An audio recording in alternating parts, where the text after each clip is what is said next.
만약 설사 탄핵을 가더라도 네. 처음부터 무조건 탄핵합니다라는 결론을 내놓고 가면 네. 진정성이 없어 보이잖아요. 그 프로세스를 아주 정교하고 치밀하고 인내심을 갖고 가야 되는 것이지 그냥 불쑥 탄핵합시다. 우리 쪽수 있으니까 밀어붙입시다. 이렇게 갈 일은 아니고 그렇게 되면 탄핵의 정당성만 떨어뜨려요. 제가 탄핵학 박사예요. 왜 진짜로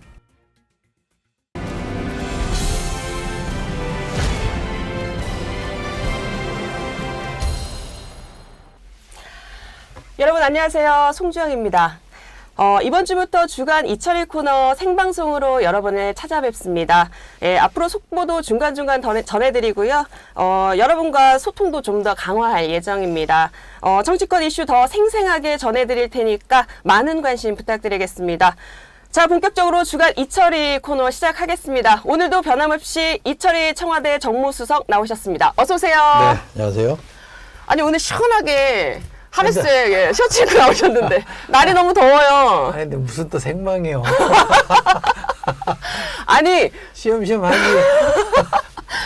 아니 이철일 수석 코너는 생방으로 해달라는 요청이 있었어요. 아, 그래? 네, 그래서 저희도 지금 이렇게 지금 저희 원래 한 10시에 사전 녹화를 했었잖아요. 그러니까, 네. 근데 지금 30분 땡겨서 네. 일찍 나와가지고 저희도 지금 이렇게 하고 있는 거예요. 아, 그 제가 불편해야 되는 건가?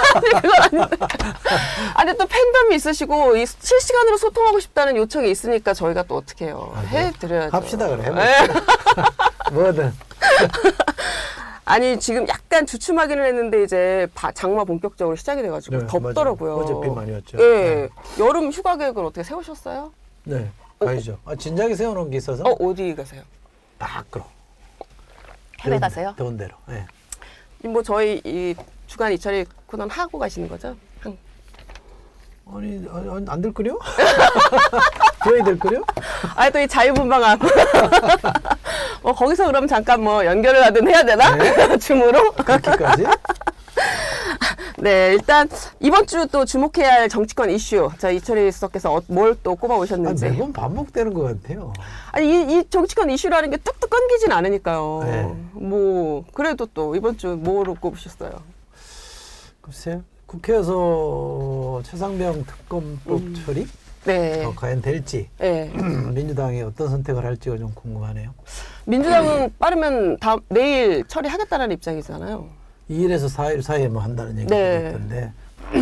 글쎄, 지금 이제 상황들을 조금 보자는 의견도 내부에 좀 있는 것 같은데. 왜냐하면 이제 고민은 그런 거 아니겠어요? 뭐 의견을 한번 금방 하면 되는데 네네. 문제는 이제 이게 대통령이 거부권을 행사할 경우에는 네.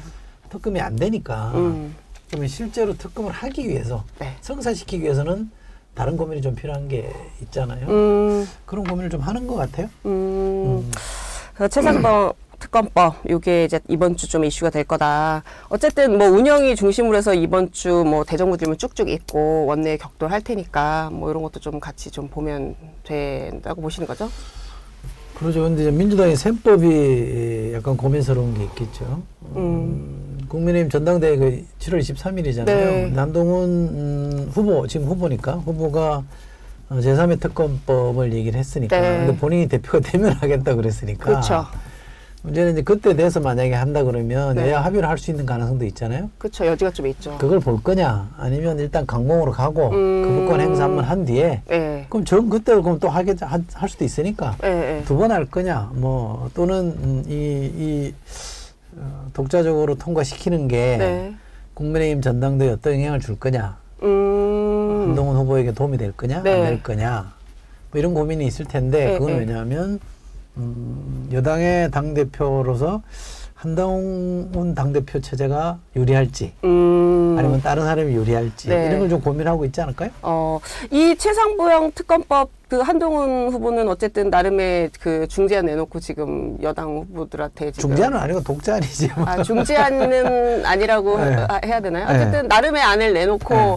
지금 뭐 여당 후보들한테 지금 뭐 엄청 폭격을 받고 있던데 요거 이제 조금 이따가 또 네. 좀 집중적으로 얘기를 해보고 일단 김진표 전 국회의장이죠. 이제 이 회고록 지난주 논란이 좀 됐어요. 근데 뭐 핵심은 이거잖아요. 12구 이태원 참사 그 특정 세력에 의해서 유도나 또는 조작됐을 가능성이 있다라고 이제 이거를 윤석열 대통령이 얘기했다라는 걸 회고록에 담으면서 네. 이게 좀 논란이 됐는데 일단 이건 뭐 국민의힘에서도 좀 얘기를 하는 부분이긴 한데 국회의장이 1년 반이 지난 시점에 이 독대한 내용이잖아요. 네. 이 비공개 얘기를 이렇게 공개하는 거 이거 좀 적절한 거라고 보세요? 이제 정치 활동을 마감했으니까 저는 할 수 있다고 봅니다. 마감을 했으니까. 예, 왜냐하면 또 시간도 한참 지났기 때문에 네. 본인의 충정이었겠죠. 국회의장으로서 정치를 마감하고 공직생활을 마감하고 대통령에게 어떤 조언을 드리고 싶다고 하면 네. 이제는 좀 이렇게 아주 소수 네. 또는 엉뚱한 의견에 귀 기울이지 말고 좀 많은 사람들이 공감하는 쪽으로 생각이나 언론을 여시면 좋겠다라는 충정의 조언이라고 봐서 저는 뭐 엉뚱하다고 보지는 않습니다. 그 김진표 국회의장도 뭐 이번 주말에도 그랬고 오늘 뭐 아침 조간부 인터뷰 내용을 보니까 비슷하게 얘기를 하시더라고요. 논란이 된 것 자체는 좀 유감이긴 한데 나는 어째 대통령이 극단적인 소수 의견을 너무 보고 있는 것 같아서 우려를 좀 전달하고자 했다라고 네. 얘기를 좀 하시더라고요. 근데 이제 대통령실에서는 이제 뭐 왜 멋대로 왜곡을 하냐라고 이제 어쨌든 불쾌감을 표시를 했어요. 근데 이 멋대로 왜곡이라는 게 어느 부분이 멋대로 왜곡이냐는 또 사실 조금 두루뭉술해요. 바이든인가요? 바이든 날리면? 이제 민주당에서 그렇게 얘기를 하고 있는 부분인데 이제 어쨌든 청와대 정무수석을 하셨잖아요. 청와대에서 이런 식의 해명은 행간을 어떻게 읽어야 되는 걸까요?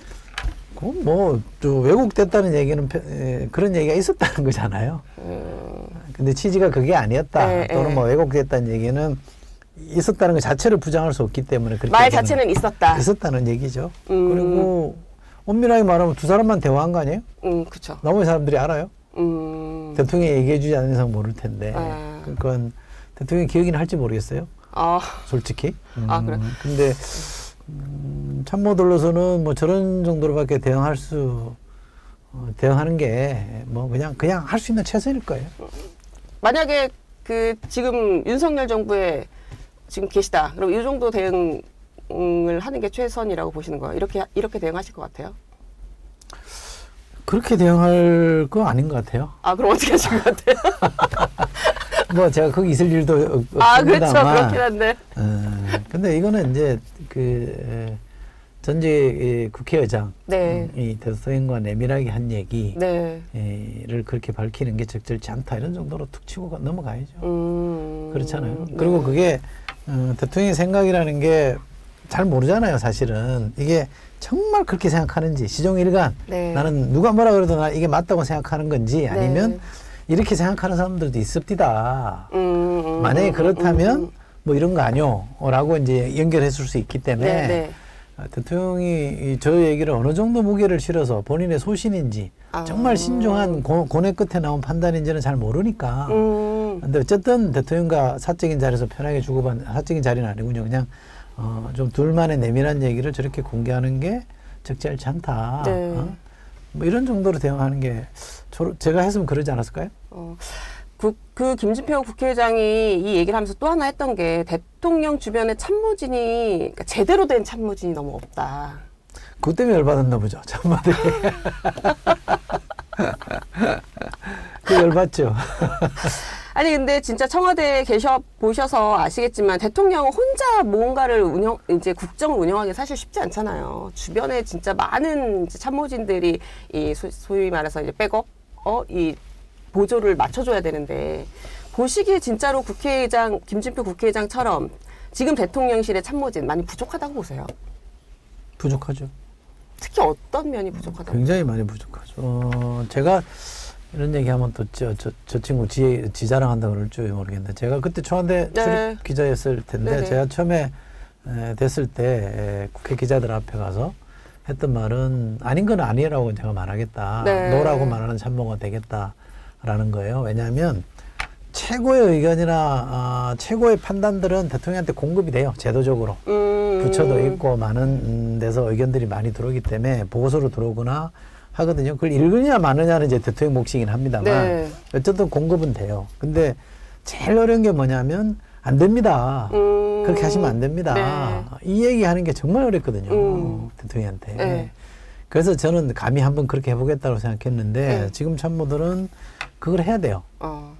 아주 강하게 아닌 거 예를 들면 제가 지난 총선 때로 생각해보면 의대 정원 가지고 담화문 발표한다고 그랬을 때 네. 52분인가요? 그건 1시간 동안 담화 발표했잖아요. 네. 구구절절히 네.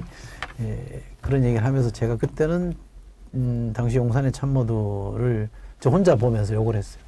아니 저 친구 도대체 뭐 하는 거야? 저거 안 맞고 대통령이 나와서 저렇게 주원 부원 하면서 이렇고 네. 저렇고 하면 저게 무슨 도움이 되냐. 네. 그리고 뭐 팩트 하나하나 가지고 다 이제 비판하고 하는데 네. 그게 국민들에게 다가오냐. 네.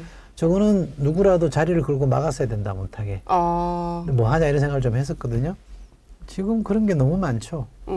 사실은 대통령한테 단판을 짓고 여차하면 내일부터 출근 안 하겠습니다 하든지 사표를 들고 가서 하든지 아니요라고 해야죠.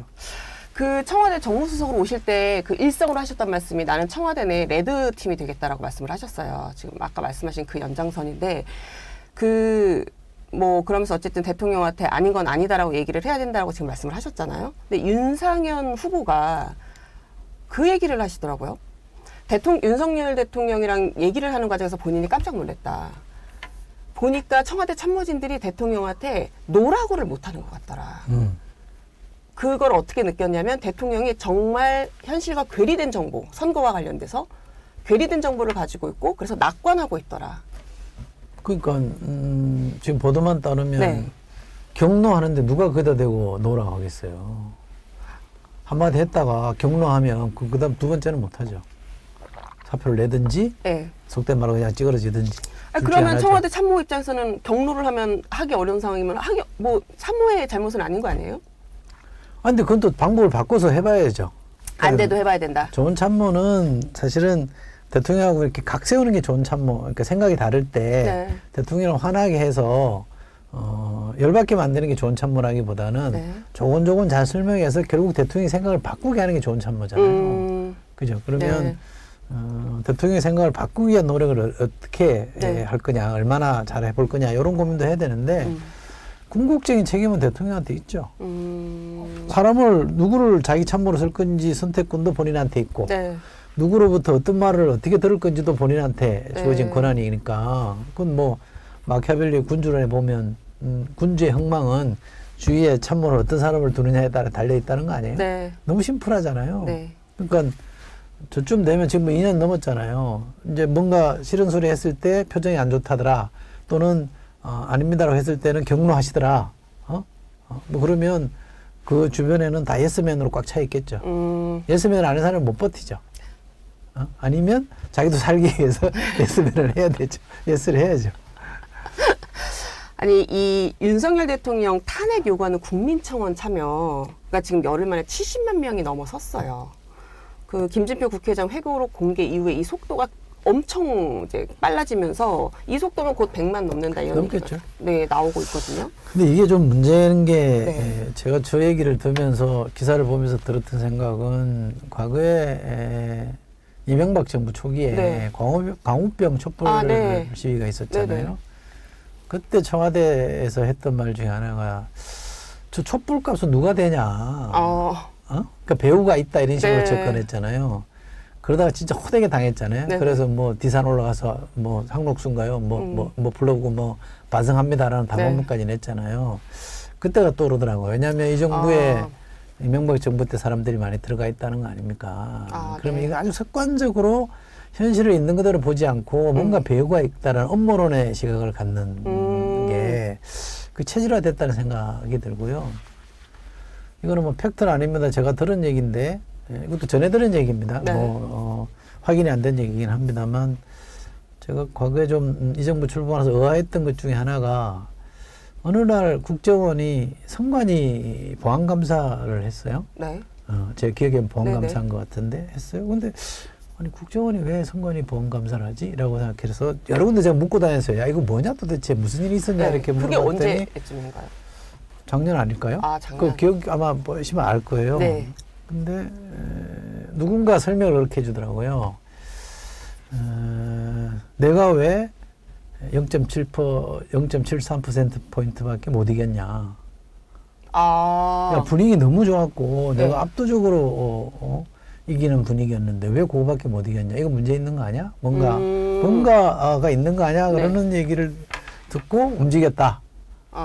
그 얘기 들으니까 다 설명이 돼요. 엉뚱한 말이 안 되던 게 연결이 잘 되더라고요. 네. 이번 건도 사실은 제가 봤을 때 그 많은 사람이 죽어나갔으면 네. 대통령으로서 당연히 책임을 느껴야 될 것이고 그러면 그 주무장관에게 책임을 묻는 거는 당연한 거고 그쵸. 야당이나 여론이 그렇게 요구를 했잖아요. 그럼 받아들일 법한데 단순히 내가 아끼는 후배였기 때문에 고등학교 후배였기 때문에 안 된다라고 하기에는 좀 과하다 싶었는데 네. 결국 뭔가 배우가 있었다라는陰謀論의 프레임으로 보면 네. 설명이 되죠. 왜 그때 대통령이 그렇게 완강하게 버텼는지가 다 설명이 돼서 뭐 근데 그런 거 많잖아요. 의대 정원 2,000명이 왜 2,000명이냐? 아무도 설명을 못 하잖아요. 근데 이상한 설명 하나 있잖아요. 누군가 성이 이실합디다 뭐 이런 얘기 들으면 그거 말 되네. 네. 이게 지금 이게 부지기수로 많아요. 그러면 결국은 저는 약간의 개연성이 있다. 이거는 팩트일 가능성이 있다라고 저는 봐요. 그래요? 제가 나름의 증거를 갖고 있지는 않습니다만 네네. 제 짐작으로는 충분히 그럴 수 있겠다 싶습니다. 심각하죠. 아니 근데 이런 정도의 흐름이면 국정 운영에 어쨌든 윤 대통령이 상당히 부담이 되잖아요. 그럼 윤 대통령 입장에서는 쓸 수 있는 반전 카드 같은 게 좀 있어야 되지 않을까요? 아직 그 윤석열 학에 대해서 공부가 안 돼 있으신 것 같은데 그래요? 전혀 개의치 않으실 겁니다. 아니 그래도 이제 대통령이 어쨌든 4월 총선에 좀 바뀌겠다고 얘기를 했었잖아요. 70만 명, 100만 명 갖고 신경 네. 쓰실 분이 뭐 선거 결과가 가지고 네. 잠을 못 자겠죠. 전혀 개의치 않잖아요, 지금. 네. 심지어 뭐 선거 졌냐? 이긴 거 아니야? 지난번보다 나은 거 아니야? 이렇게 생각하신다는데 이것도 뭐 풍설입니다만. 네. 이거 100만 명인들 뭐 신경 쓰겠어요? 아니 저희 그 지금 이제 실시간 이 방송 생방송을 하다 보니까 이 구독자 질문에 네. 이런 게 올라왔대요. 이 국회 국민청원 이 70만 명이 넘는 게 사실상 이 청원이 효력이 있느냐 이런 이제 좀 궁금증. 청원 자체가 효력이 있지는 네. 않아요. 네. 근데 이제 그렇잖아요. 근데 이게 이제 프로세스가 사실 있잖아요. 네, 네. 근데 이제 프로세스는 프로세스대로 이제 진행을 해야 되는 상황인데 그거와 달리 이런 거 자체가 이제 대통령한테는 좀 암묵적으로 압박이 될 수는 있잖아요. 원래 대통령이 압박을 받아야죠. 근데 지금 대통령이 그렇지 않다니까요. 여러분 아니라고 합니다. 전혀 신경 안 쓸 겁니다. 그 탄핵 청원은 통상 이제 국회로 들어오는 청원은 네. 청원 소위로 네. 넘어가서 거기서 절차대로 진행을 하는데 탄핵은 저걸로 효력이 발생하는 게 아니고요. 네. 의원 3분의 2가 동의를 해야 네. 그러니까 표결로 동의를 해줘야지 이제 탄핵 소추가 네. 이제 검사로 치면 기소가 이루어지는 거거든요. 그래야 진행이 되는 거기 때문에 네. 저것 때문에 뭔가 탄핵 절차가 진행이 되고 있다고 말하기는 어렵습니다. 그렇죠. 근데 이게 민주당은 이제 보니까 민주당 내 좀 강성인 의원들은 이거 빨리 이제 탄핵안 추진을 해야 된다. 절차를 빨리 밟아야 된다. 이런 얘기들을 하고 있는데 내부적으로는 사실 좀 신중해야 된다는 목소리 나오고는 있더라고요. 근데 민주당이 어떤 프로세스를 좀 밟을 걸로 전망을 하세요? 그 탄핵은 헌법 위반, 법 위반이라는 게 네. 있어야 되잖아요. 그쵸. 그건 중대한 법 위반이어야 돼요. 맞아요. 헌법이나 법이든 위반의 네. 정도가 굉장히 중대해야 되는. 그게 우리 헌재가 두 번의 탄핵 심의를 하면서 이제 내건 논리예요. 그럼 그 기준에 합당을 해야 갈 거 아니에요. 그렇죠.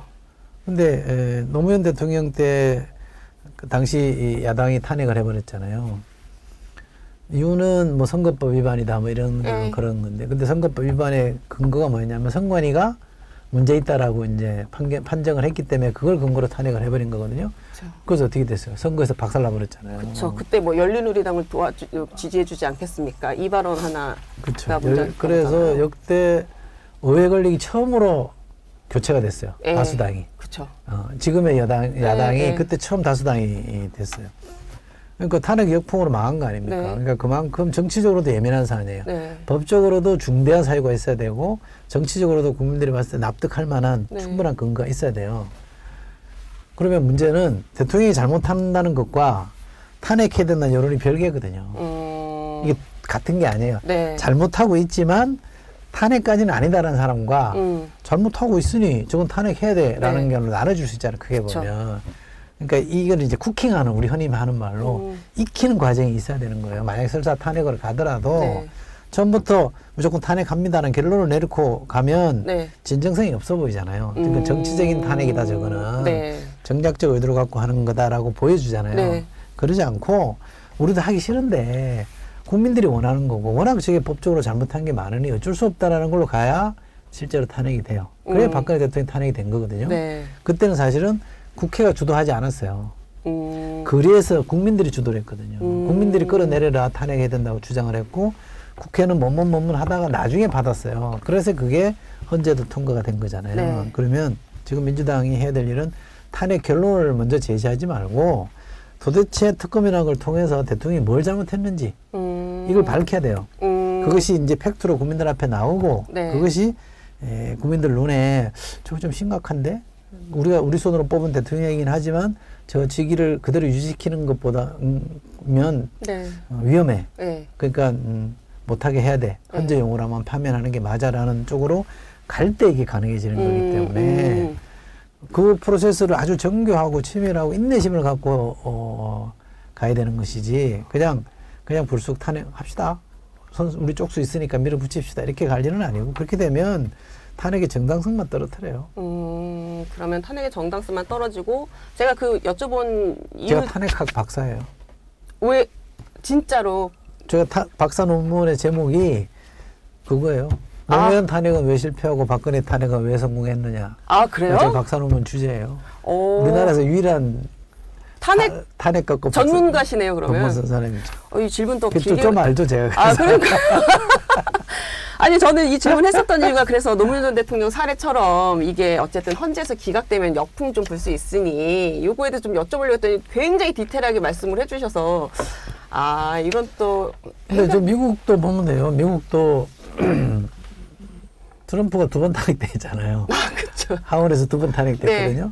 상원에서 다 기각됐거든요. 네. 근데 거기는 상원이 이제 최종 편결을 하고 우리는 헌재가 편결을 내리는 네. 건데 안 됐잖아요. 그러니까 지금은 뻑하면 탄핵.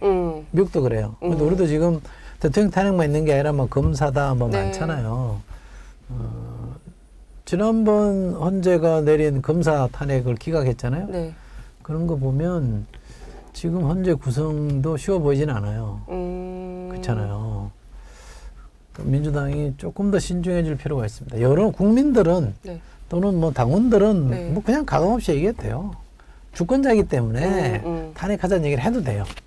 할 수 있어요. 네. 근데 정치 세력으로서는 당장 이 탄핵 소출할 거냐 말 거냐 의결권을 가지고 있는 게 네. 국회이기 때문에 조금 더 신중하게 그리고 국민들 앞에 왜 그렇게 해야 되는지를 잘 설명을 해줘야 돼요. 덮어놓고 가면 역풍이 있습니다. 아, 그러면 그렇잖아요. 네, 그러면 어쨌든 정치적 이 탄핵이라는 게 사실은 굉장히 무겁고 엄중한 최후의 수단이죠. 그렇죠. 그런데 요새는 너무 이게 정치권에서 그러니까 너무 이게 가볍게 나오는 정치가 것 같아서. 거칠어지고 나빠졌다는 게 대통령이 가지고 있는 거부권, 네, 제2요구권이라는 것도 마지막에 쓰는 수단이거든요. 그렇죠. 왜냐하면 입법권이라는 건 의회가 있어요. 헌법에 네. 그렇게 정해져 있습니다. 의회가 입법권을 행사해서 법안을 통과시킨 것에 대해서는 존중하는 게 맞아요. 이게 상권분립의 원리가 그래요. 그런데 대통령이 그건 아닙니다라고 할 수 있으려면 정말 네. 신중하게 마지막 수단으로 써야 되는데 막 쓰잖아. 지금 14번입니까 벌써? 그러니까 사람들이 야 니는 막 쓰고 그럼 여기는 막 쓰면 안 되냐? 이런 생각이 들 수 있는 거죠. 그럼 이쪽에서는 탄핵 카드가 있다 우리도 우리 이 무기가 있는 거 아니냐라고 쓰겠다고 하는 건데 한쪽이 그렇게 한다고 해서 다른 쪽도 똑같이 할 이유는 없잖아요. 쓸 때 쓰더라도 최후의 수단 마지막 카드이기 때문에 대통령을 현직에서 쫓아내는 권한이기 네. 때문에 정말 신중하게 쓰면 그것이 더 성사시키는데 유리해지는 것이고 효과적인 것이고 저게 남용되고 있다. 그러면 불신감이 생기잖아요. 그러면 될 일도 안 돼요. 그렇잖아요. 네. 탄핵을 많이 하는 나라 미국도 실제로 탄핵에서 쫓겨난 대통령은 없어요. 닉슨 대통령도 탄핵 직전에 네. 하원에서 표결하기 직전에 사퇴를 했거든요. 그때는 이제 당시 공화당의 중진들이 찾아갔어요. 우리가 표계산을 해보니 이러이러하다. 네. 하원도 통과될 것 같고 상원도 이렇다. 그랬더니 닉슨이 오케이 그럼 나 안 할게. 물론 할게 이렇게 된 거거든요. 네. 지난 박근혜 정부 때도 그런 기회가 있었어요. 있었죠. 그 당시 국회의원들이 중진들이 찾아가서 이렇게 해서 결단하셔야 됩니다. 그랬더니 대통령이 버티다가 탄핵돼 버린 거거든요. 그러니까 아직 갈 길이 멀어요. 아직 멉니다. 그러니까 탄핵을 너무 남발하면 남미같이 돼요. 잘못하면.